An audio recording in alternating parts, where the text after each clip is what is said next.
चलो, आप क्या टॉपिक कर रहे हैं?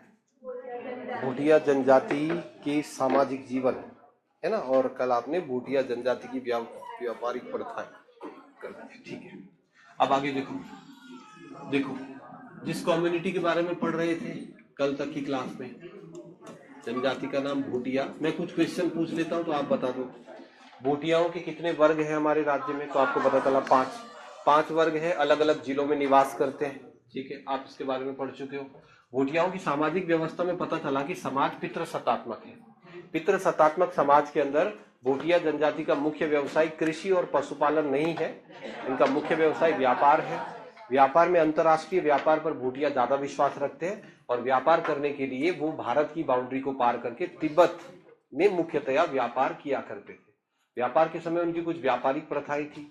ऋतु प्रवास भूटिया जनजाति के लोग किया करते थे, है ना। ये कुछ प्रमुख पॉइंट है जो आपने किए हैं। अब देखो, कोई भूटियाओं के जीवन में ऋतु प्रवास एक प्रमुख अंग है। अब ऋतु प्रवास क्योंकि एक प्रमुख अंग है, इसलिए भूटियाओं का कोई स्थायी जीवन नहीं है, परमानेंट लाइफ नहीं ना। एक ही गांव होता तो चलो चल भी जाता। तो यहाँ पर पंचायती राज जैसा किसी सिस्टम का उल्लेख नहीं मिलता है कि पंचायतों का कोई सिस्टम हो, जैसे आपने पढ़ा था थारुओं में कि भाई उनकी पंचायत है, उसका नाम बिरादरी होता है। या आप देखते हैं तो जौनसार में पंचायतें होती है, उसका नाम खुमड़ी होता है। तो ऐसी कोई व्यवस्था भूटिया जनजाति के अंदर नहीं है, ठीक है। कुछ एडिशनल पॉइंट अगर जानना चाहे तो 2-4 पॉइंट आप जानना। जैसे सबसे पहले उत्सवों के बारे में, भूटिया जनजाति के प्रमुख उत्सव कौन कौन से हैं, ठीक है। भूटिया जनजाति के प्रमुख उत्सव। अब फिर बात वही है कि जब हम भूटिया जनजाति के बारे में पढ़े तो कठिन तो रहेगा। भूटिया जनजाति को पढ़ना हमेशा से एक कठिन टास्क होता है, क्योंकि एक कम्युनिटी नहीं है ना। चमोली अगर पिथौरागढ़ में भी है, उत्तरकाशी में भी है। फिर भी उत्सवों में अगर आप जानना चाहें तो भूटिया जनजाति में सबसे पहले ये पर्व का नाम अगर आपने सुना हो, ना सुना हो तो समझना, लोहसर, या इसको लोसर भी कहते हैं, लोसर या लोहसर। ये बेसिकली पर्व है बौद्धिस्टों का। जैसे हमारे में नया साल आता है ना, इंडिया में, उत्तराखंड में, भारत में जो हमारा हिंदू नववर्ष है वो चैत के महीने शुरू होता है। और आप बताओ, नए साल को हमारे राज्य में किस उत्सव के रूप में मनाते हैं? फूलदेई, है ना। मार्च का महीना है तो हम मनाते हैं फूलदेई। ऐसे ही बौद्धिस्टों में क्या होता है कि जब बौद्धिस्टों का या बौद्धों का जो पंचांग है, उनका जब हैप्पी न्यू ईयर होता है, न्यू साल होता है, तो उसको बोलते हैं लोसर। लोसर बौद्धिस्टों का पर्व है, बौद्ध लोग इस पर्व को मनाते हैं। हमारे राज्य में भी लोसर पर्व मनाया जाता है। किसके द्वारा? तो आपका आंसर होगा जाड़ जनजाति के द्वारा। जो उत्तरकाशी की जाड़ जनजाति है ना, वो लोसर पर्व मनाती है। जाड़ जनजाति के लोग पिछले कुछ वर्षों तक, अगर आप देखोगे पिछले कुछ सालों तक, जाड़ जनजाति के जो लोग हैं उनका झुकाव बौद्ध धर्म के प्रति थोड़ा सा ज्यादा है। मतलब जाड़ जनजाति के जो लोग हैं वो बौद्ध धर्म की क्रियाओं का अनुपालन, कुछ ऐसी प्रथाएं हैं उनमें जैसे वो बौद्ध धर्म, जिनसे ये महसूस होता है कि जाड़ जनजाति में बौद्ध धर्म की कुछ प्रथाओं का प्रचलन है। हालांकि आज वो हिंदू धर्म का ही अनुपालन करते हैं, पर कुछ ऐसी प्रथाएं हैं जहां वो बौद्धिस्टों की तरफ उनका झुकाव होता है। तो लोसर पर्व जो है वो किसके द्वारा मनाया जाता है? जाड़ जनजाति। फिर भूटियाओं के पर्व में दूसरे पर्व पे आएंगे तो कंडाली उत्सव। आपने नाम सुना है इसका? कंडाली उत्सव, इसको एक और नाम भी बोलते हैं, इसको बोलते हैं किरजी महोत्सव। किरजी उत्सव के नाम से भी इसको जाना जाता है, ठीक है। ये उत्सव पिथौरागढ़ के अंदर सौका जो कम्युनिटी है, पिथौरागढ़ में सौका कम्युनिटी के द्वारा ये पर्व मनाया जाता है, कंडाली या किरजी उत्सव। 12 सालों के बाद, हर 12 साल बाद जो है इस पर्व का आयोजन किया जाता है। इस पर्व को मनाए जाने के पीछे के लॉजिक क्या है, कारण क्या है, उसमें लोगों की अलग अलग मान्यताएं हैं, कुछ स्थानीय कहानियां हैं, लेकिन आप सीधा पॉइंट पे आओ। कंडाली उत्सव 12 साल बाद क्यों मनाते हैं? ऐसी मान्यता है। कंडाली सब लोग जानते हैं, एक पौधा होता है गांव में कंडाली, बचपन में लगाया हो, बिच्छू घास बोलते हैं जिसको, हाँ, जिससे कंडाली लगती है। तो कंडाली एक पौधे का नाम है और उसको खाते भी है तुम्हारे गांव में, साग भी बनाते, सब बनाते, बड़े चाव से बनाते हैं। ऐसा कहते हैं 12 वर्षों के बाद कंडाली नाम का जो पौधा है वो विषकारक हो जाता है, जहरीला हो जाता है। 12 साल बाद कंडाली में फूल निकल आता है, और जैसे ही कंडाली में फूल निकल आए तो इसका मतलब होता है कि अब वो विषकारक है, अब उसमें जहर पैदा हो गया। इसलिए 12 साल बाद सब लोग ना अपने अपने घर से दरांती लेके कंडाली को काटते, बस हो गया कंडाली उत्सव। 12 साल बाद निकलो, सारे कंडाली के पौधे काट लो, इसे कंडाली उत्सव कहा जाता है। ऐसे ही एक पर्व है लोसर। बाकी अन्य पर्व हमारी ही तरह है। जैसे भारतवर्ष के अन्य क्षेत्रों में, उत्तराखंड के अन्य क्षेत्रों में जो पर्व मनाए जाते हैं, होली, दीपावली, भोटिया जनजाति के लोग भी उन पर्वों को अपने अपने क्षेत्रों में मनाते हैं। तो ये उत्सवों के बारे में कुछ कुछ बातें हैं जो आपको ध्यान रखनी है। बाकी सामाजिक जीवन आपने भोटियाओं का बना दिया। तो आप एक बात समझना, आभूषण नहीं कर रहे हैं, भोटियाओं के आभूषण। और आपके पास बुक होगी परीक्षा वाणी की ना, तो उसमें कुछ एडिशनल बातें थोड़ा थोड़ा पढ़ लिया करो। जैसे नोट्स में तो आप नहीं बनाओगे कि भोटिया जनजाति में के प्रमुख वेशभूषा, उनके आभूषण, तो हमारे पास चैप्टर है आगे, पर जैसे ऐसे कुछ वर्ड लिखे होंगे, छाकू, छामा, मतलब वहां थोड़ा सा भाषा अलग है ना। छाकू मतलब भात, छामा मतलब दाल, कुत्तो मतलब रोटी, इस टाइप से ना। तो उनको एक बार ऐसे ही रीडिंग मार लिया करो। वैसे प्रश्न आते नहीं है, ऐसा थोड़ी क्वेश्चन आएगा आपको कि भोटिया जनजाति में दाल को क्या बोलते हैं। तुमने दाल पढ़ दिया, भुजी पूछ लिया वहां, तो है ना। पर अपने नॉलेज के लिए थोड़ा थोड़ा ऊपर ऊपर से एक रीडिंग मार लिया करो ना। छाकू थोड़ा अच्छा लगता है आपको, थोड़ा थोड़ा ध्यान आ जाएगा। तो अब हमारे पास दूसरी कम्युनिटी आई। पहली कम्युनिटी जो आपने पढ़ी उत्तराखंड की, पहली जो जनजाति थी, उस जनजाति का नाम थारू। थारू के बाद दूसरी जनजाति जो हमारे राज्य में निवास करती है, तीसरी जनजाति पर चलो जो हमारे राज्य में निवास करती है, उसे कहते हैं बोक्सा। बोक्सा उत्तराखंड का तीसरा जनजातीय समुदाय है।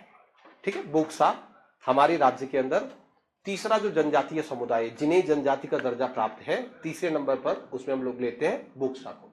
बोक्साओं का मुख्यतः निवास स्थान कहाँ है? तो देखो, एक तो उधम सिंह नगर, उधम सिंह नगर के अलावा नैनीताल, नैनीताल के अलावा पौड़ी, पौड़ी क्यों कह रहा हूं मैं, कोटद्वार जो तराई भाबर है ना, और देहरादून। मुख्य रूप से अगर आप देखोगे तो बोक्सा जनजाति का जो निवास स्थान है, थारवों की तरह बोक्सा भी तराई भाबर के निवासी है। तो ये जनजाति का निवास स्थान भी कहां पर होता है? तराई और भाबर में। तो आप देखो, तराई और भाबर की कितनी जनजातियां आपको मिली है? 2। थारवों का निवास स्थान भी तराई भाबर में है और बोक्साओं का निवास स्थान भी तराई भाबर में। सेम दैट, थारवों की ही तरह जो बोक्सा है वे भी तराई भाबर के निवासी हैं, निचले क्षेत्रों में निवास करते हैं। अब हमें बोक्साओं के बारे में जाननी है, वही सारी बातें जो हमने अभी तक भूटिया और थारू के बारे में पढ़ा। जैसे सबसे पहले जब बोक्सा जनजाति के बारे में हम अध्ययन करते हैं तो पहली चीज वही आती है, उत्पत्ति, ओरिजिन, कहां से आए हैं, आपका ओरिजिन कहां से है। देखो, मानव वैज्ञानिकों की माने तो मानव वैज्ञानिकों का कहना है कि बोक्सा भी किस परिवार से संबंध रखता है? मंगोल परिवार से। कोई दिक्कत ही नहीं है ना, आप आंख बंद करके बस जौनसारी में और राजी में आपको मंगोल नहीं टिक कर रहे हैं, बाकी तो सब जगह मंगोल है। तो बोक्साओं को भी मानव वैज्ञानिकों ने मानवों की मंगोल शाखा से संबंधित माना है। पर स्थानीय परंपराएं क्या है, इनके लोकल रिचुअल्स क्या कहते हैं, थोड़ा सा इस बात को ध्यान में रखना कि जो हमारे बोक्सा जनजाति के लोग हैं उनका मानना यह है कि हम मंगोल नहीं है। वो मानव विज्ञान के हिसाब से तो चलते नहीं है। उनका मानना यह है कि हम कहां के हैं, तो वो कहते हैं हम बेसिकली धार नगरी, और धार नगरी जो है ये जगह पड़ती है आपकी गुजरात में।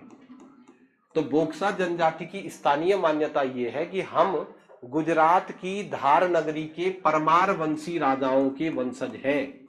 ये अपने आप को किसका वंशज मानते हैं? परमार वंश का वंशज मानते हैं। अब आप आगे पढ़ोगे हिस्ट्री में, उत्तराखंड का इतिहास जब आप पढ़ोगे तो उसमें आपको पता चलेगा कि परमार वंश तो उत्तराखंड पर भी शासन करता है। पता है आपको? गढ़वाल में मध्यकाल में जो राजा राज करते थे उनको कहते थे परमार वंश। तो फिर हम कहते हैं इसका मतलब तुम्हारा उनका कोई कांटेक्ट है? तो वो कहते हैं नहीं, वो भी रहे होंगे परमार वंशी। मध्यकाल में उत्तराखंड पर जिन परमार वंशी राजाओं ने राज किया रहे होंगे वो परमार वंशी, पर बोक्सा कहते हैं हमारा उनसे कोई कांटेक्ट नहीं है। बोक्साओं का कहना यह है कि हम तो धार नगरी, गुजरात की धार नगरी के परमार वंशी राजाओं के वंशज हैं, और परमार वंशी राजाओं में ये स्वयं को राजा जगतपाल की संतान मानते हैं। जगतपाल की संतान, ये इनकी स्थानीय मान्यता है। तो अब आपके पास 3 जनजातियां आई हैं। 3 जनजातियों में देखो, स्थानीय मान्यताएं सभी जनजातियों की अलग है। थारुओं ने स्वयं को रानी पद्मावती का वंशज माना है ना। थारू जनजाति के लोग क्या कह रहे हैं कि हम रानी पद्मावती के वंशज हैं। आपको प्रश्न आए कि उत्तराखंड की कौन सी जनजाति है जो स्वयं को परमार वंशी राजाओं का वंशज मानती है, तो आंसर क्या होगा? बोक्सा। बोक्सा राज्य की वह जनजाति है जो स्वयं को परमार वंशी राजाओं का वंशज मानती है। इनका मानना यह है कि हम परमार वंशी, और परमार वंश में ये अपना कांटेक्ट किस राजा से ले रहे हैं? जगतपाल। इनके हिसाब से कनकपाल, अजयपाल से इनका कोई कांटेक्ट नहीं है, पर इनका मानना यह है कि मूल स्थान हमारा कहां है? तो ये अपना मूल स्थान किसको मानते हैं? गुजरात। अब आओ जी बोक्साओं की व्यवस्था के बारे में पढ़ो। सबसे पहले बोक्साओं की सामाजिक व्यवस्था, जैसे सभी जगह पढ़ रहे हैं वैसे ही यहीं पर भी। बोक्सा जनजाति का सोशल लाइफ कैसा है, इनकी सामाजिक व्यवस्था कैसी है? तो इसमें कोई डाउट नहीं है कि अन्य जनजातियों की तरह बोक्साओं में भी समाज पितृसत्तात्मक होता है। थारू में कैसा था, उसके अलावा कहीं मात्र सत्तात्मक समाज है ही नहीं। तो बोक्सा जनजाति में समाज पितृसत्तात्मक है। पितृसत्तात्मक समाज का मतलब स्त्रियों की तुलना में पुरुषों के पास ज्यादा अधिकार है, ज्यादा राइट्स है, तो इनका समाज पितृसत्तात्मक है। बाकी सारी बातें जो आप अभी तक लिखते आ रहे हैं वही सारी बातें। लिंगानुपात ऑब्वियस से कम होगा, है ना। कुछ अलग बातें, जैसे एक बात याद रखनी है कि बोक्सा एकमात्र ऐसी कम्युनिटी है जिसमें बाल विवाह का प्रचलन नहीं रहा प्राचीन काल से। इसमें बाल विवाह जैसी व्यवस्थाएं देखने को नहीं मिलती है। बाल विवाह, जब भी ये शब्द आता है ना बाल विवाह, तो बाल विवाह शब्द आते ही आपके मन में पहली चीज क्या आएगी? छोटी उम्र में विवाह होना। बाल विवाह से समाज के एक वर्ग को नुकसान होगा, इसीलिए। अच्छा, बाल विवाह अच्छा है कि बुरा है? बेकार है। किसी एक वर्ग के लिए बुरा आपके मन में आता होगा ना, कौन सा वर्ग है वो? लड़का या लड़की? लड़की ना। बाल विवाह, अगर किसी लड़के का 16, 15, 14 साल की उम्र में विवाह हो जाता होगा तो इसको थोड़ी कोई बुरी कह देते हैं ना। पहले तो होता ही नहीं था बाल विवाह, लड़कों का थोड़ी जल्दी उम्र में विवाह करते थे। किसका? लड़कियों। बाल विवाह की जो व्यवस्थाएं भारत में चली है, उन व्यवस्थाओं के पीछे का मेन लॉजिक क्या है कि स्त्री और पुरुष, लड़का और लड़की को एक समान अधिकार प्राप्त ना होना।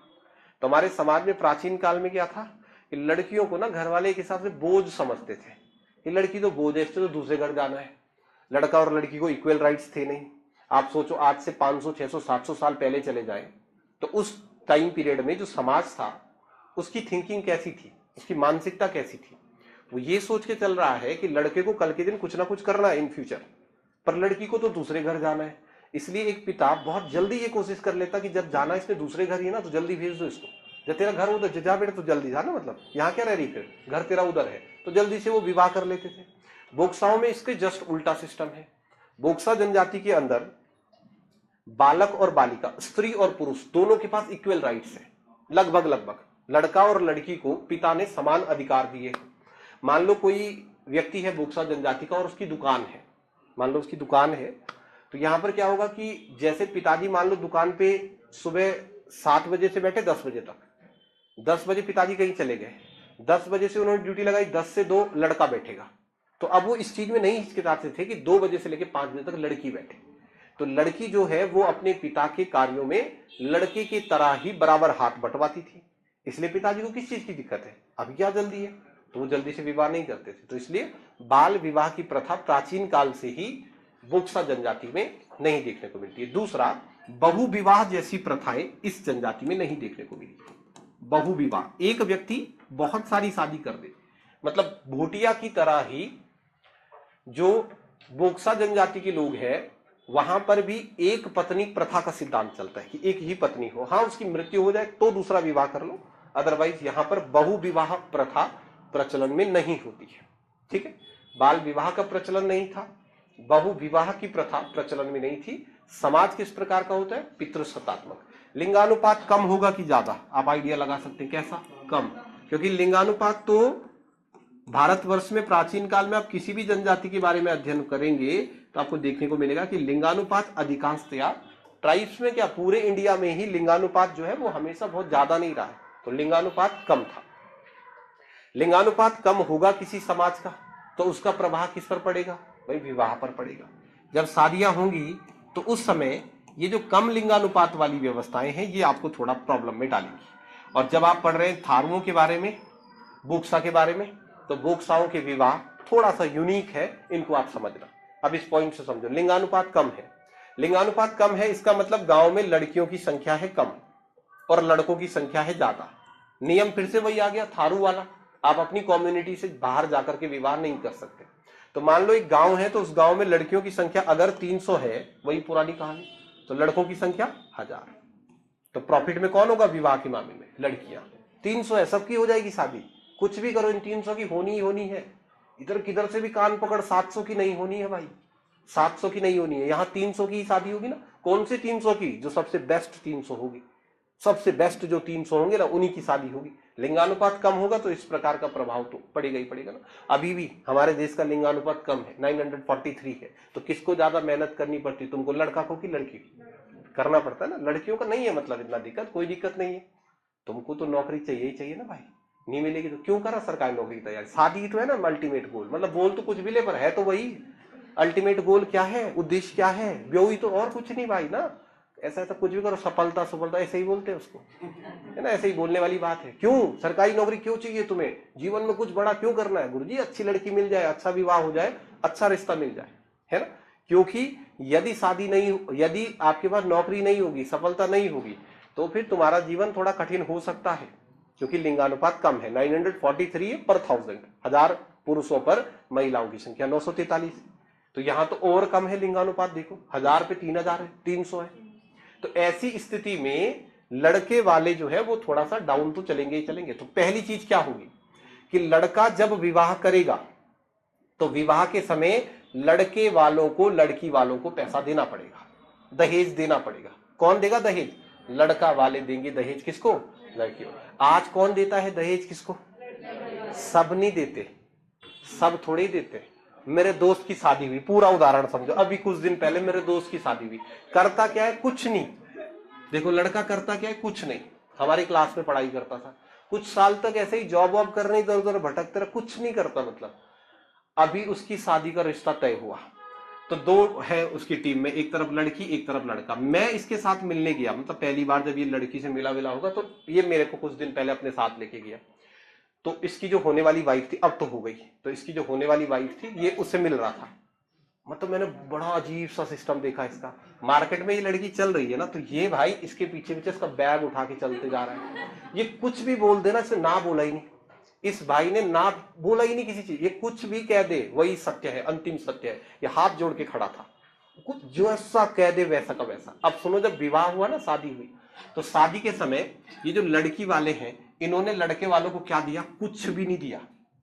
मां की कसम, जो कुछ भी नहीं। शादी का प्रत्यक्ष साक्षी, मैं साक्षी हूं इस विवाह का, तो इन्होंने कुछ भी नहीं दिया भाई, कुछ भी नहीं। लड़के के पिता ने लड़की के घर वालों को कहा हमें कुछ नहीं चाहिए, चाहिए था उनको, मां कसम चाहिए था, पर उन्होंने कहा कि हमें कुछ भी नहीं चाहिए, एक चीज भी नहीं, है ना। तो लड़की वालों ने क्या? कुछ भी नहीं। शादी से ठीक पहले, शादी से कुछ दिन पहले लड़की ने अपने लिए आईफोन ऑर्डर किया। ये क्या होता है, 60 50 ऐसा होता ना, हाँ, एक आईफोन मंगवा दिया अपने लिए। कोई सेल चल रही थी ना, तो पुराना कोई आईफोन था और वो शायद 50,000 के आसपास था, तो इस लड़की ने 50,000 रुपए का एक आईफोन अपने लिए ऑर्डर कर दिया। ऑर्डर करने का उसने लड़के को बताया, हेलो मेरा फोन आ गया, आज मैंने फोन ले लिया। अब लड़का क्या बोल रहा है? चिंता मत कर, इसके पैसे मैं दूंगा। उसने अपने पिताजी पे प्रेशर डाला, फोर्स डाला, और लड़के के पिताजी ने आईफोन के 50,000 दिए। लड़की वालों ने कुछ नहीं दिया है लड़के वाले को, लड़के वालों ने 50,000 रुपए लड़की आईफोन के लिए दे दिए। इसके बाद जब ये लड़की की शादी की शॉपिंग होती है ना, तो वो सबसे गजब किस्सा था कि लड़की ने शादी की शॉपिंग में इसको बुला दिया लड़के को, और ये अपने जेब में ना कैश कैरी, इतने मोटे पैसे की गड्डी ला रहा। लड़की लहंगा ले तो ये दे रहा, ये दे रहा, सारी शॉपिंग का खर्चा भी उसी ने। इनने कुछ नहीं दिया, कुछ भी नहीं। और ये भाई जो है ना, बस तुम स्थिति को अच्छा पूरा का पूरा स्थिति। अब सबसे मजेदार बात देखो क्या होगी, ये जो लड़के वाले थे, ये जब आए इधर इनके घर पे, वो क्या शादी में आते ना, तो इनको गेट पे स्टॉप कर दिया। और गेट पे स्टॉप करने के बाद लड़की वालों ने कहा वो दो 51,000 रुपए दो। ऐसे ही बोलते ना 51, कौन देता, मतलब ना बोलने के लिए बोलते शुरू में कि थोड़ा वैल्यू बन जाए, 51,000 दो। मेरे को लगा यार 51,000 कह रहे, लास्ट में बात तो 1,500 पे आनी है ना, 1,100 रुपये 1,500 में हो जाएगी बात सेटलमेंट।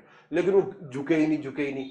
21,000 रुपए तो गेट पे ले लिए लड़की वालों ने, 21,000 रुपए गेट पे ले, फिर जूते छुपा दिए 10-10 11-11,000। लड़के के पापा को जितने पैसे बोले जा रहे हो तुरंत दे रहा भाई। तो इस शादी में मोटा मोटा मेरा अनुमान यह था कि लड़के वालों ने लड़की वालों को कम से कम 1.5 से 2 लाख रुपए पे किए। लड़की वालों ने कुछ नहीं दिया, अभी भी ध्यान रखना, उन्होंने कुछ नहीं दिया उनको, कुछ भी बिल्कुल नहीं।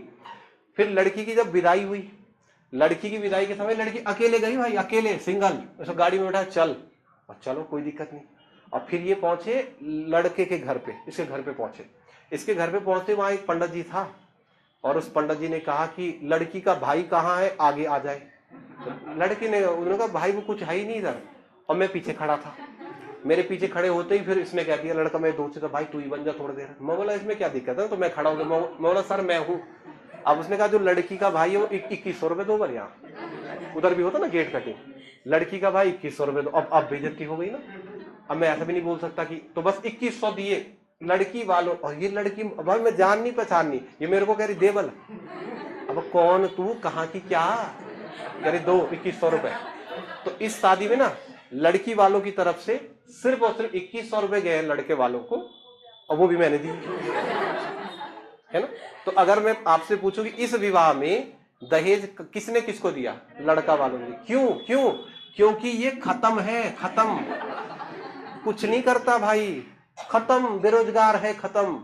ये इसी बात का धन्य मान रहा कि लड़की मिल गई मेरे को। ये हाथ ऐसा है 24 घंटे, इसके हाथ सॉरी इसके जेब में रखा है पूरे जीवन भर के लिए। हर चीज कुछ भी हो जाए, इसकी गलती इसकी भी हो ना, सॉरी यही बोलेगा भाई। तो आप समझ रहे, बात योग्यता की है, इसके पास कोई योग्यता है, करता क्या है, कुछ भी नहीं करता है। तो जिस टाइम पीरियड की हम बोक्सा की बात कर रहे हैं ना, तो बात आप सेम वही समझो। यहां पर बात को समझने की कोशिश करो कि लड़कों को अपनी योग्यता साबित करनी पड़ती थी, इसलिए लड़के वाले ही लड़की वालों को क्या देते, पैसे देते। तो उसको हम दहेज तो नहीं कहते, पर उसको कहते हैं पुरातन काल में वधु मूल्य। वधु का मूल्य चुकाना पड़ता था, बिना वधु मूल्य की शादी नहीं होती थी। अब यहां से आपका प्रश्न बनना शुरू होता है कि बोक्सा जनजाति में वधु मूल्य को क्या कहा जाता है। तो बोक्सा जनजाति में वधु मूल्य को माल गति कहते हैं। माल गति, ये वर्ड याद रखना है। वधु मूल्य तो सभी जनजातियों में प्रचलन में है, लेकिन बोक्सा जनजाति में जो वधु मूल्य दिया जाता है, उस वधु मूल्य को माल गति कहते हैं। माल गति। बोक्सा जनजाति में वधु मूल्य को किस नाम से जाना जाता है, तो इसे माल गति के नाम से जाना जाता है। ठीक है, वधु मूल्य को माल गति के नाम से जाना जाता है। अब जरा बोक्साओं के विवाह थोड़ा समझो कि बोक्सा जनजाति में जब विवाह होता है तो कुछ अलग परंपराएं। हम प्राचीन काल की बात कर रहे हैं, आज नहीं, पर पुराने टाइम में आप समझो 2-3 नई चीजें। बोक्सा जनजाति में जब विवाह हुआ तो कैसे होगा, देखो ये लड़का वाले हैं और ये लड़की वाले हैं। लड़के वाले लड़की के घर पे रिश्ता लेने गए। ठीक है, बेसिक तरीके से समझो। जैसे ये लड़का वाले लड़की के घर पे रिश्ता लेने गए, पहले लड़के की योग्यता देखी जाएगी ना, मतलब हाँ क्या करते हो क्या नहीं करते हो। चलो मान लो लड़की वालों ने पहले फेज में इसको कह दिया ओके ठीक है, मतलब लड़का गवर्नमेंट जॉब है तुम्हारा, ओके ठीक है। अब जब भी विवाह के लिए लड़के वाले जब भी विवाह के लिए लड़की के घर जाते हैं तो यहाँ एक अजीब ही व्यवस्था है भाई। जैसे लड़की देखने गए 7-8 लोग, लड़के के पिताजी भाई सब लोग, तो ये क्या करेंगे, अगर इनको ये शादी करनी हुई ना तो सारे लोगों को भेज देंगे, लड़के को यहीं रख देंगे, लड़का यहीं रहेगा भाई शादी से पहले। इस शादी से पहले अगर शादी करनी है तो शादी से पहले लड़के को 6 महीने तक लड़की के घर पर रहना होता है। और मैं सरल भाषा में समझा देता हूं, पिक्चर आई है रमैया वस्ता भैया, देखिए आपने, बात जी बस वही होता है यहाँ कि शादी होने से पहले लड़का 6 महीने तक लड़की के घर पर रहेगा और 6 महीने तक उस भाई का वहां पर टेस्ट लिया जाएगा। पेपर नहीं होगा, रिटर्न पेपर नहीं, पर 6 महीने तक वो लड़की के घर पे रहता है और उस 6 महीने में उसे वो सारे कार्य करने हैं जो जीवन जीने के लिए जरूरी है, जैसे कृषि, जैसे पशुपालन, सब काम करने। तो उसको 6 महीने खेती करनी पड़ती है, 6 महीने तक पशुपालन करना होता है। 6 महीने बाद वो एक फसल उपजाएगा अपने अकेले, जैसे वो पिक्चर में ना, अकेले वो फसल का उत्पादन करेगा।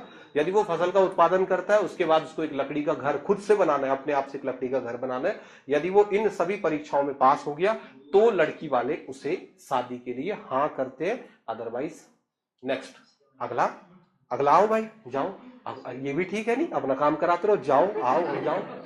तो पहली व्यवस्था क्या है यहाँ पर, तो पहली व्यवस्था आप विवाह में लिखना कि बोक्सा जनजाति में विवाह से पूर्व, शादी से पहले वर का इम्तिहान या वर की परीक्षा लेने का प्रावधान पाया जाता था।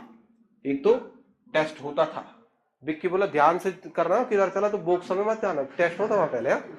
शादी के समय पता चला वहां चल गया बोक्सा में। बोक्सा जनजाति में विवाह से पूर्व वर की परीक्षा लेने का प्रावधान पाया जाता था। विवाह से पूर्व वर की परीक्षा लेने का प्रावधान, एक तो ये नई बात है ना।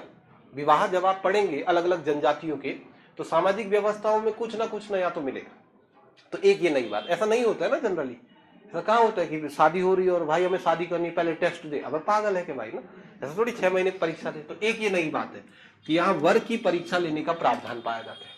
अब दूसरी बात सुनो जनजाति में, ये मुझे पर्सनली बहुत अच्छा लगा, मेरे को ये वाला टॉपिक थोड़ा ठीक ठाक लगा। तुमको आज बिल्कुल सही नहीं लगेगा, जब तुम्हारी शादी हो जाएगी तो मां कसम तुमको भी शायद सही लगेगा। और जब हो जाएगी ना तो एक दिन मेरे को याद जरूर करना और मैसेज मुझे करना, गुरुजी तूने कहा था। सुनो भाई, जैसे ही शादी होगी ना, शादी के बाद इस जीवन में सबसे ज्यादा परेशानी में जो आदमी रहेगा वो लड़का होगा। लड़का थोड़ी बोलते उसको, उसके बाद पति बोलते उसको। एक है देखो पति, एक है पत्नी। अब मेरे को ये चीज समझ नहीं आई, तुमको भी नहीं आएगी। ऐसा नहीं कि मैं बोल रहा हूं तो तुम समझ जाओगे, ये तो एक प्रैक्टिकल चीज है, तभी समझ आएगी जब होगी तुम्हारी शादी। अब इन दोनों का विवाह हुआ, ये आदमी जो होता है ना, जिसका विवाह हो रहा होता है, ये शादी के जब इतना खुश रहता है ना भाई, इसको लगता है मैं दुनिया वर्ल्ड कप जीत रहा जैसे आदमी। और शादी के बाद ये पत्नी घर पे ले आया। अब जब घर पे ये पत्नी ले आया तो घर पे देखो और कैरेक्टर बना देता हूं मैं। घर में इस पति की माँ भी है जो पत्नी के लिए सास का रोल प्ले कर रही है। एक और व्यक्ति है ससुर, उसका कोई रोल है नहीं, मतलब ससुर का साइड है, किनारे है। जब शादी हो गई तो शादी होने के बाद एक लड़के के जीवन में दो उसके अंग बन जाएंगे, एक तरफ उसकी माँ सास, एक तरफ उसकी पत्नी। इसको मैं सास लिख दिया, माँ लिख देते हैं ना इसको। एक तरफ माँ और एक तरफ पत्नी। और ये दुनिया का सबसे बड़ा दुख है भाई। कितना कोई भी आदमी हो, मतलब ना कोई भी व्यक्ति हो, उसके जीवन का सबसे बड़ा दिक्कत यह है कि उसके एक तरफ माँ है, दूसरी तरफ पत्नी है।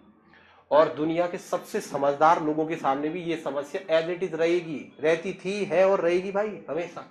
अगर ना किसी लड़के ने अपनी माँ के प्रति ज्यादा झुकाव दिखा दिया तो तुम समझ रहे होंगे ना क्या होगा। तो इसका मुंह उड़ जाता, फिर मैं अपना घर छोड़ के आई हूं और ऐसा तैसा ये और वो और है ना। और अगर आदमी ने इसका साथ दे दिया पत्नी का, तो माँ का कॉमन है, इसीलिए जन्म दिया तुझे, और कुछ नहीं कर सकता ये आदमी, कुछ नहीं कर सकता। ये देखो, ये जो दो है ना, सास और बहू, इनकी लड़ाई होनी ही होनी है। सास और बहू आपस में लड़ेंगे ही लड़ेंगे, विधि का विधान है। ये दोनों जब लड़ेंगे तो ये दोनों उम्मीद करते हैं कि आप किसी का साथ दो। ये भी उम्मीद करते हैं, लड़ने में हमें क्या दिक्कत ये है कि ये आपसे ये उम्मीद करते हैं कि आप किसी एक का साथ दो। कौन सही है, मैं कि तुम्हारी माँ? कैसे बोलना था कुछ ना। अगर तुमने कह दिया कि तू सही है तो माँ कान लगाती बाहर से, वेरी गुड बेटा ना, बहुत बढ़िया, इसीलिए पाला तुझे, इसीलिए वो दिक्कत है, बहुत बहुत बड़ा टेंशन है ना। और चलते ही रहता है ये चलते रहता तब तक जब तक ये पत्नी खुद सास ना बन जाए, तब तक ये व्यवस्था चलती रहती। बोक्सा भाइयों ने इसका एक बढ़िया सॉल्यूशन निकाला है। सबसे बढ़िया सॉल्यूशन क्या होता है यार, देखो, जैसे शादी हुई, शादी के बाद ये जो पति है ना, जैसे ये अपनी पत्नी को घर लेके आएगा, पहले ही दिन जब ये पति और पत्नी घर आएंगे तो घर आते ही ये सीधा माँ को मिलेंगे। शादी में जो न्योता हुआ होगा, जैसे मान लो शादी में न्योता हुआ है 1 लाख, तो ये जो लड़का है ये शादी के पहले ही दिन न्योते की आधी रकम, 1 लाख का आधा कितना, 50,000 अपनी माँ को देता है और कहता है माँ आपने जन्म दिया है ना, आपने मुझे जन्म दिया, पाला पोसा, मेरा शादी किया, ये उसकी कीमत है। आज के बाद आपसे मेरा कोई संबंध नहीं है, मैं जो कुछ है इधर ही है ना। व्यवस्था अच्छी नहीं लगेगी जब हम इसे सुनेंगे ना, यार माँ को छोड़ दिया, पर इस माँ ने, जब इस माँ का शादी हुआ, इस माँ ने भी तो छोड़ा। ये कल तो हुआ शादी, इसकी नहीं हुई क्या शादी? इस माँ का जब विवाह हुआ तो इसने भी तो अपनी सास उनको छोड़ा है। तो आप समझो यहां पर एक बढ़िया सा सॉल्यूशन है कि शादी होते ही, इस बात का मतलब क्या है, शादी होते ही परिवार संयुक्त नहीं रहेगा। जिस दिन विवाह हुआ उसी दिन पति और पत्नी अपने मूल परिवार से अलग होकर के और एक नई फैमिली के अंदर चल जाएंगे। तो एक नई व्यवस्था है ना, अजीब टाइप व्यवस्था ना भाई, ये क्या बात हुई, हमको थोड़ा सा बुरा लगेगा। पर देखो, किसी भी जनजाति के द्वारा या किसी भी ट्राइब्स के द्वारा जो नियम बनाए जाते हैं वो तात्कालीन परिस्थितियों के अनुसार बहुत बेहतरीन होते हैं, अपने हिसाब से उन्होंने सही बनाए। एक जगह का आपने नाम सुना है, ग्रीनलैंड, एक आइलैंड है ना ग्रीनलैंड, पूरा बर्फ ही बर्फ है वहां बिल्कुल संसाधन नहीं है, खेती वेती कुछ नहीं। ग्रीनलैंड में एक जनजाति होती है, उसका नाम है एस्किमो जनजाति में जैसे ही कोई बच्चा 22 या 23 साल का होगा तो उसे अपने माता पिता की हत्या करनी है भाई, किसी ना किसी स्थिति। 22-23 साल की उम्र का होते ही उसे अपने माता और पिता को मारना ही मारना है। हमको बड़ा अजीब लगेगा, इसके पीछे का रीजन संसाधन नहीं है ना, इतना ही खाना पीना है। अगर इस पूरे कमरे के अंदर इतना ही, सोचो आप, लॉजिकल आंसर बताओ, हम इस क्लास में 100 लोग बैठे हुए हैं, अब स्थिति ये हो जाए कि 100 लोगों में से खाना यहां 10 आदमियों का ही हो, है ना, और लड़ना झगड़ना नहीं है आपस में, हमें प्रेम से बैठ के डिसीजन लेना है कि 10 ही लोगों का खाना बचा हुआ है, 10 ही लोग उसको खा सकते हैं, और खाना बाहर से कोई दे रहा है, बाहर का कोई आदमी है वो कह रहा है मैं खाना देने को तैयार हूं, 10 ही आदमियों को दूंगा, इससे ज्यादा लोगों को खाना नहीं मिलेगा। बांटने वाली व्यवस्था भी नहीं, थोड़ा थोड़ा नहीं, मैं 10 लोगों को ही खाना खिलाऊंगा, 90 लोगों को मरना पड़ेगा, और हमें ये डिसीजन लेना हो कि कौन से 90 लोगों को यहां पर मरना पड़ेगा, तो बैठ के अब निर्णय लेंगे ना कौन से 90 होंगे वो। अब उम्र पूछेंगे एक करके, भाई ये बताओ 50 का भी है कोई, मान लो कोई 50-60 का, तू नहीं बढ़ रहे भाई। तो जनजातियों की अगर कोई व्यवस्था होती है तो उसके पीछे के उनके खुद के लॉजिक होते हैं। तो पहली बात आपके पास क्या आई, वर की परीक्षा लेने का प्रावधान। दूसरा पॉइंट आप लिखना, विवाह के पश्चात, विवाह के पश्चात न्योते की रकम से, विवाह के पश्चात शादी के बाद, विवाह के पश्चात न्योते की रकम से, विवाह के पश्चात न्योते की रकम से मां का कर्ज अदा करने की प्रथा, मां का कर्ज अदा करने की प्रथा, मां का कर्ज अदा करने की प्रथा बोक्सा जनजाति में पाई जाती है। इसका मतलब मैं ये लिख दूं, विवाह के पश्चात परिवार कैसा हो जाता है, एकल हो जाता है। विवाह के पश्चात परिवार सिंगल फैमिली बन जाती है। ठीक है, शादी तक सब लोग कंबाइंड फैमिली में रहते हैं, संयुक्त परिवार में, और शादी होते ही जो दूल्हा है वो न्योते की आधी रकम अपनी मां को चुकाएगा और उससे वो मां का कर्ज अदा कर लेता है, और उसके बाद फैमिली एकल हो जाती है। तो बोक्सा जनजाति में विवाह के पश्चात परिवार जो है वो एकल हो जाता है। ठीक है, विवाह के पश्चात परिवार एकल हो जाता है। चलो अगली चीजों पर चलो। अब आओ बोक्सा जनजाति की पंचायती राज पर। बोक्सा जनजाति का पंचायती राज व्यवस्था, इनकी पंचायती राज का सिस्टम कैसा है। ठीक है, आपने इससे पहले बस थारुओं की पंचायती राज व्यवस्था पढ़ी है। ऐसा कहते हैं, देखो ऐसा उल्लेख मिलता है कि थारू और बोक्सा पहले एक ही थे, साथ में ही रहते थे, फिर इनका किसी बात को लेकर के विवाद हो गया तो थारू और बोक्सा एक दूसरे से अलग हो गए। जहां पर थारू रहते हैं उसे थड़ुवाट कहते हैं। देखो हमारे उत्तराखंड में ना थारू जनजाति का जो क्षेत्र है जहां पर थारू लोग रहते हैं उसे कहते हैं थड़ुवाट, जिन स्थानों पर थारुओं का निवास स्थान है। और जहां जहां पर बोक्सा लोग रहते हैं ना उसको क्या बोलते हैं, उसको बोलते हैं बुक्साड़। तो अगर प्रश्न आए कभी आपको ना, जैसे तो आते नहीं ऐसे क्वेश्चन, अपने नॉलेज के लिए याद रखना, बुक्साड़ क्षेत्र का मतलब बोक्साओं का क्षेत्र, थड़ुवाट क्षेत्र का मतलब थारुओं का क्षेत्र। जैसे आप सितारगंज चले जाओगे तो सितारगंज थड़ुवाट कहलाता है क्योंकि वहां बोक्सा जनजाति के लोग रहते हैं। आप कोटद्वार आ गए तो कोटद्वार में बोक्सा रहते हैं तो उसको बुक्साड़ कहा जाता है। तो बुक्साड़ बोक्साओं का क्षेत्र और थड़ुवाट जो है वो थारुओं का क्षेत्र। अब पंचायती राज को समझो, पहले एक ही थे तो पंचायतें लगभग एक जैसी है। पहले सबसे पहली बात, बोक्सा जनजाति की जो पंचायत होती है इस पंचायत का नाम भी बिरादरी ही है। थारुओं की पंचायत का नाम भी क्या था और बोक्सा की भी पंचायत का नाम बिरादरी ही होता है, सेम है क्योंकि एक ही पंचायत है। ठीक, बिरादरी ही होता है। अब पंचायत का सिस्टम आपको समझना है कि ये जो बोक्साओं की पंचायत है वो थारुओं से कैसे अलग है, कि बोक्साओं की पंचायत बिरादरी के 3 अंग होते हैं। ठीक है, पंचायत का नाम क्या है, बिरादरी, और बिरादरी के 3 अंग होते हैं। बिरादरी के पहले अंग को कहा जाता है प्रधान, बिरादरी के दूसरे अंग को कहा जाता है पंच, और बिरादरी के तीसरे अंग को कहा जाता है तख्त। इसको ध्यान से पढ़ना भैया, यहां से अच्छे क्वेश्चन बनते हैं पेपर में। जो हमारी बोक्सा जनजाति है, बोक्सा जनजाति में पंचायत का नाम क्या होता है, तो पंचायत का नाम तो बिरादरी ही होता है। थारुओं की भी पंचायत का नाम बिरादरी होता है, पर बिरादरी के 3 अंग होते हैं, प्रधान, पंच और तख्त। सबसे पहले प्रधान, वो बिरादरी का पहला अंग भी है और वो स्वयं में व्यक्ति भी होता है। प्रधान जैसे गांव में होता है प्रधान, जैसे जौनसार में होता है सयाना। सयाना क्या है, पंचायत का हेड है, अध्यक्ष है। ऐसे ही जो हमारी बोक्सा जनजाति है, इस बोक्सा जनजाति में पंचायत का जो अध्यक्ष होता है उसे कहते हैं प्रधान। तो ये हेड है पूरी पंचायत का। जैसे जौनसार में कौन होता है पंचायत का अध्यक्ष, सियाणा। थारू में महतो है ना, थारू में जैसे महतो है, जौनसार में जैसे सियाणा है, ऐसे ही बोक्सा जनजाति में पंचायत के अध्यक्ष को किस नाम से जानते हैं, प्रधान। प्रधान जनरली उस व्यक्ति को चुना जाता है जो गांव का सबसे पुराना परिवार हो, उसका सबसे बड़ा व्यक्ति। किसी भी बोक्सा जनजाति में जो सबसे पुराना परिवार होगा गांव का, उस गांव के सबसे बड़े व्यक्ति को प्रधान चुना जाता है और यह पद वंशानुगत होता था।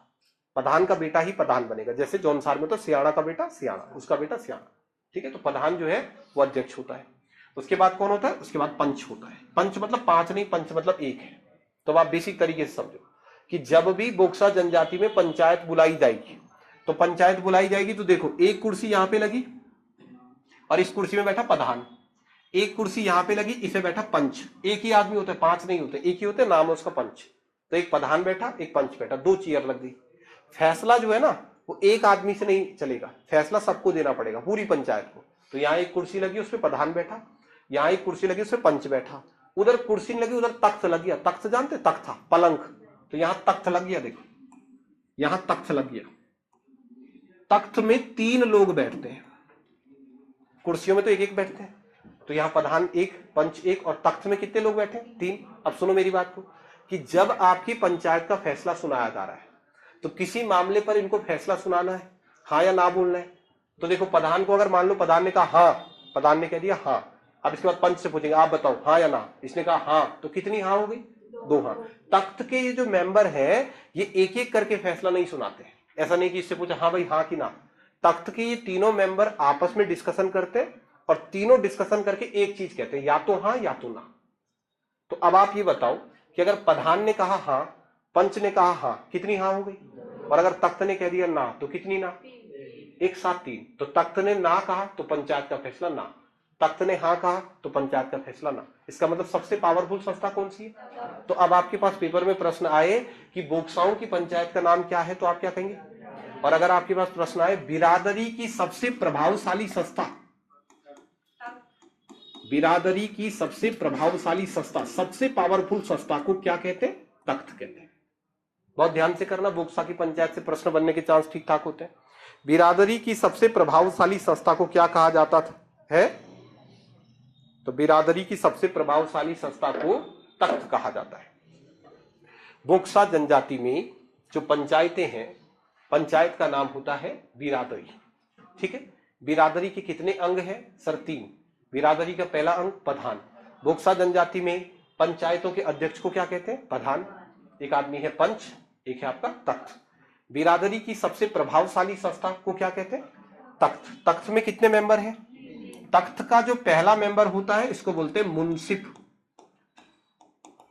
तख्त के पहले मेंबर को मुंसिफ कहते हैं, मुंसिफ उसका नाम होता है मुंसिफ। तख्त का जो दूसरा मेंबर होता है उसको दरोगा कहते हैं, और तख्त का जो तीसरा मेंबर होता है उसको सिपाही कहते हैं।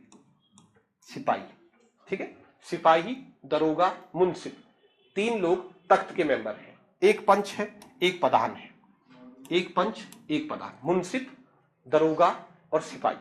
सिपाही का काम वही है जो सिपाही का काम है कि पंचायत जब बैठाई जा रही है और आपको कोई फैसला लेना है पंचायत में, तो पंचायत में लिए जाने वाले जो फैसले हैं उन फैसलों में जैसे कोई मतलब अपराधी साबित हो गए उसको पकड़ के लाओ, ये काम किसका है? सिपाही।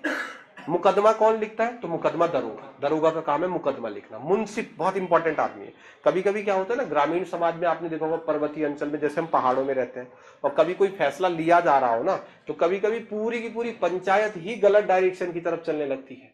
एक आदमी ने कुछ कह दिया और उसके पीछे फिर सब लोग आंख बंद करके वही कहते जा रहे हैं, है ना, उसी के पीछे लगे हुए हैं। ये एक पंचायत बैठी हुई है गांव में। पंचायत क्यों बैठी? पंचायत क्योंकि गांव में एक छोटा सा किस्सा हो गया। ए नाम का एक व्यक्ति है और बी नाम का एक व्यक्ति है। ए गांव का प्रधान है, ये जो ए है ये गांव का प्रधान है। इस ए नाम के प्रधान के सामने बी और सी नाम के 2 व्यक्ति लड़े। देखो ध्यान से सुनना, सी ने बी को मारा। किसने मारा? किसको? पिटा कौन? बी। अब ये जो मामला है ना, ये मामला प्रधान के सामने आया। किसने मारा? सी ने। अब सी ने बी को मारा, ये मामला प्रधान के सामने लाया गया। जब ये मामला प्रधान के सामने लाया गया तो प्रधान जी ने फैसला सुनाया सी के खिलाफ, क्यों मारा तूने, और सी ने प्रधान को भी मारा। इतनी बात समझे आप? पहले कौन पिटा? बी, उसके बाद कौन पिटा? ए। अब मार कौन रहा है दोनों को? सी। तो अब सुनो, ये है सच्ची कहानी मेरे गांव की ना। ऐसा हो गया, ये 2 की लड़ाई हुई, उसने इसको मारा, गांव में पंचायत बैठी, प्रधान ने कहा क्यों, इस पे जुर्माना लगा, उसने प्रधान को भी मारा। अब मामला पंचायत की ज्यूरिडिक्शन से बाहर चले गया। अब इन्होंने पुलिस को बुला दिया। अब गांव में पुलिस के 2 अधिकारी आ गए, मतलब 2 सिपाही आ गए गांव में। पुलिस के 2 सिपाही उस समय बुलाए गए जब तक उनका ड्यूटी ओवर हो चुका था। अब वो दोनों भाई भी आए थे, तो शराब में टन होके आए थे, शराब के नशे में। उन्हें गांव में बैठाया गया। क्या हुआ सर? बल तो उन्होंने बोला सर ऐसा हुआ, बोला इसने इसको मारा, उसने इसको मारा। अब बताओ सबको किसने मारा था? सी ने। और सबसे भयंकर कौन पिटा हुआ था? तो वो पुलिस वाले भैया उठे और उन्होंने जोर से इसके 2 थप्पड़ मार दिए, इसके बी के, खींच के। भाई क्यों मारा बल तूने इसको? तो उसने कहा सर मैं मारने वाला नहीं, मार खाने वाला हूं। बताया उसको ना, सर मैं मारने वाला थोड़ी हूं, मैं मार खाने वाला हूं।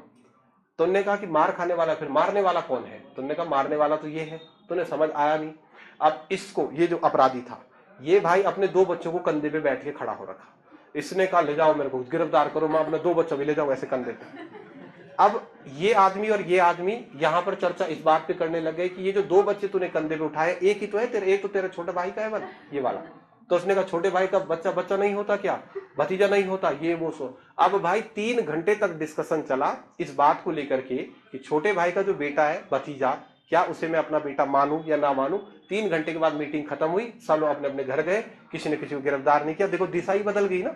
आए क्यों थे? मारने वाले व्यक्ति को गिरफ्तार करने के लिए। और चर्चा चल रही है इस चीज पर, वो पुराने मुर्दे उखाड़ रहे भाई, उसके ऐसा हुआ था, उधर का उधर हुआ था। और बीच में एक हमारे गांव में एक आदमी है जो बिजली विभाग में काम करता है, और वो यहाँ पे इन भाई लोगों के सामने कह रहा है इधर गांव के लोग लाइट भी चोरी करते हैं भाई। हमने कहा क्या, कौन करता है चोरी? अब 1 घंटा उसी पे डिस्कशन चला। ऐसा पंचायतों में अमूमन हो जाता है, मामला कुछ है, डिस्कशन किसी चीज पर चल रहा है। तो अगर पंचायत अपना मूल रास्ता भूल जाए जिसके लिए वो बैठे हैं, या फिर वो कहीं पर फंस जाए, तो उनको सही रास्ता कौन दिखाता है? तो अब मुंसिफ किसका आंसर होगा जब आपको प्रश्न पूछा जाएगा? पंचायतों को तकनीकी राय देने वाला अधिकारी। पंचायतों को तकनीकी राय देने वाले अधिकारी को क्या कहते हैं? तो उसको मुंसिफ कहा जाता है। पंचायतों को तकनीकी राय देने वाले अधिकारी को मुंसिफ कहा जाता है।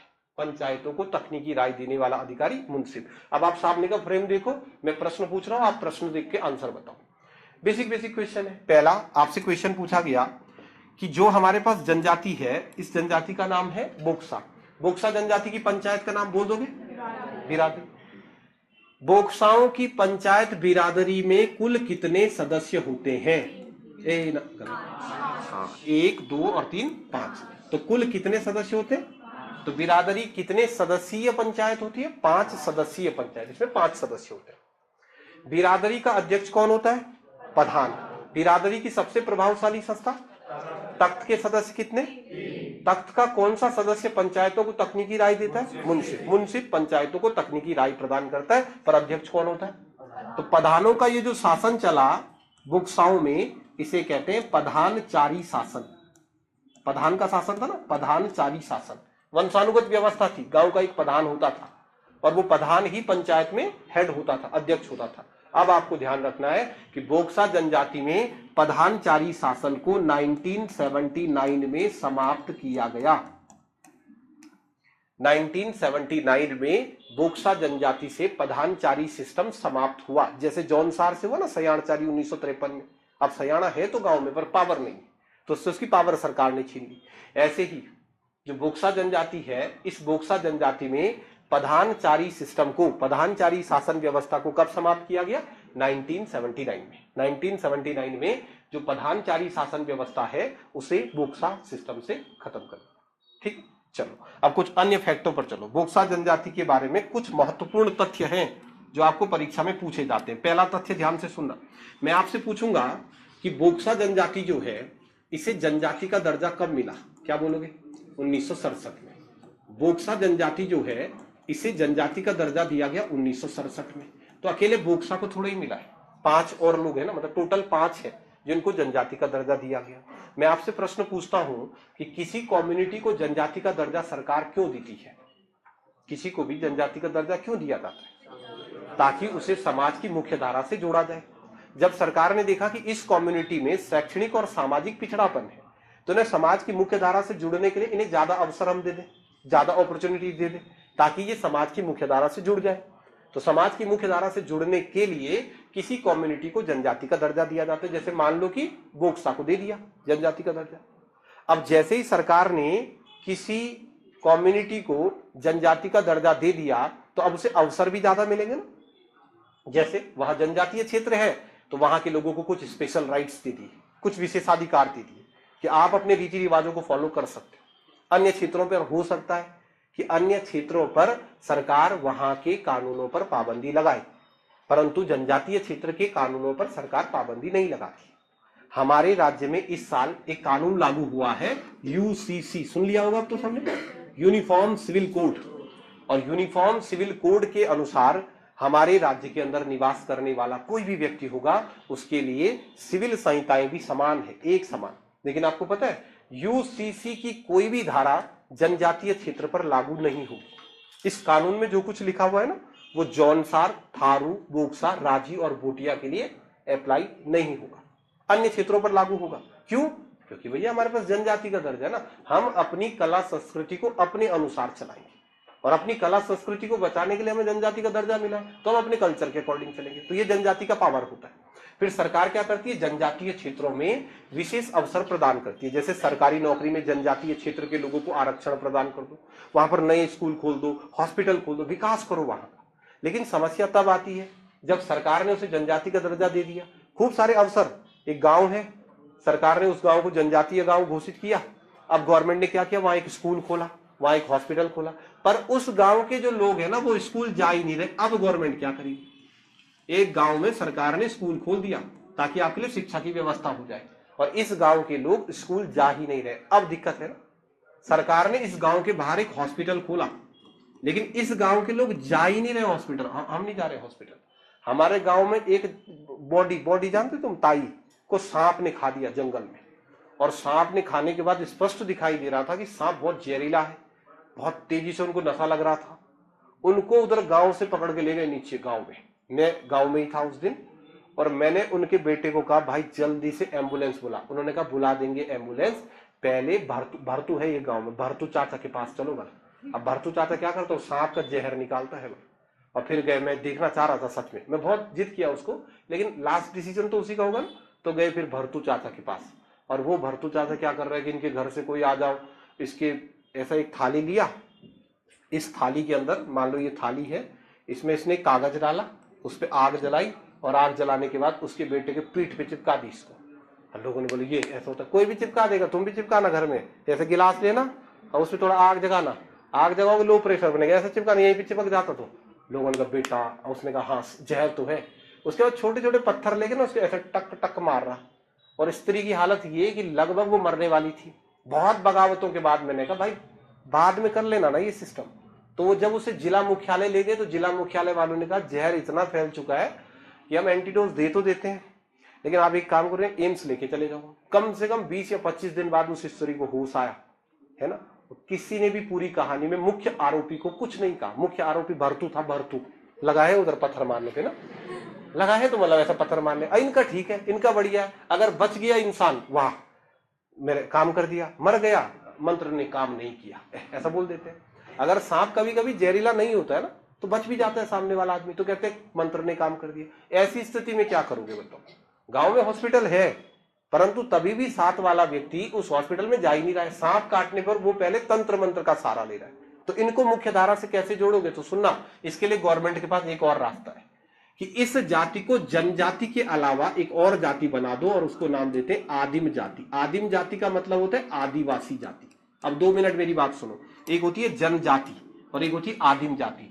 जिन जातियों में सामाजिक और शैक्षणिक पिछड़ापन बहुत ज्यादा है, मतलब जो बहुत ही पीछे है समाज की मुख्य धारा से, उन्हें सरकार किसका दर्जा देती है। अब सुनो, जनजाति कितनी है हमारे पास, आदिम जातियां है हमारे पास 2, जनजातियां तो 5 है पर आदिम जातियां हैं 2। एक है राजी, राजी एक आदिम जाति है और दूसरा बोक्सा। ये जो बोक्सा और राजी है ये जनजातियों के साथ साथ क्या भी है, आदिम जातियां भी है। 1975 में राजी को आदिम जाति का दर्जा मिला और 1981 में बोक्सा को आदिम जाति का दर्जा मिला। अब आपको बहुत ध्यान से प्रश्न करना है। अगर प्रश्न आता है कि जनजातियां कितनी है तो 5 है, पर आदिम जातियां कितनी है, 5 में से 2 ऐसी जातियां हैं जिनको जनजाति के साथ साथ आदिम जाति का भी दर्जा प्राप्त है। पहली आदिम जाति किसको घोषित किया, उत्तराखंड में राजी को। 1975 में राजियों को आदिम जाति वर्ग में डाला गया और 1981 में बोक्साओं को। तो अलग अलग पूछे तो दे दोगे हम सर। बोक्साओं को आदिम जाति का दर्जा कब मिला सर, 1981। राजी को आदिम जाति का दर्जा कब मिला सर, 1975 में। अगर प्रश्न आता है उत्तर, ध्यान से सुनो मैं क्वेश्चन क्या पूछ रहा हूं, राज्य का प्रथम आदिम जातीय समुदाय बोलो, राज्य पहला जाति जिसको आदिम जाति का दर्जा मिला कौन है, राजी। तो जनजाति तो 5 है पर आदिम जाति हमारे पास 2 है। तो पहला फैक्ट याद रखना, बोक्साओं को 1981 में आदिम जाति का दर्जा दिया गया। ठीक है, आदिम जाति का दर्जा दिया गया। नेक्स्ट पॉइंट पे आओ, अगले पॉइंट पे आओ। बुक्सा जनजाति का जो क्षेत्र होता है उसे क्या कहते हैं? उसे बुक्साड़ कहते हैं, उसे बुक्साड़ कहते हैं। अब आप पॉइंट लिखना, इस जनजाति का उल्लेख आईने अकबरी में भी किया गया। आईने अकबरी है ना, अकबर के शासनकाल में किताब लिखी गई आईने अकबरी में। उत्तराखंड की कौन सी जनजाति है जिसका उल्लेख आईने अकबरी में भी किया गया है? तो बोक्सा, बोक्सा जनजाति का उल्लेख आईने अकबरी में भी किया गया है।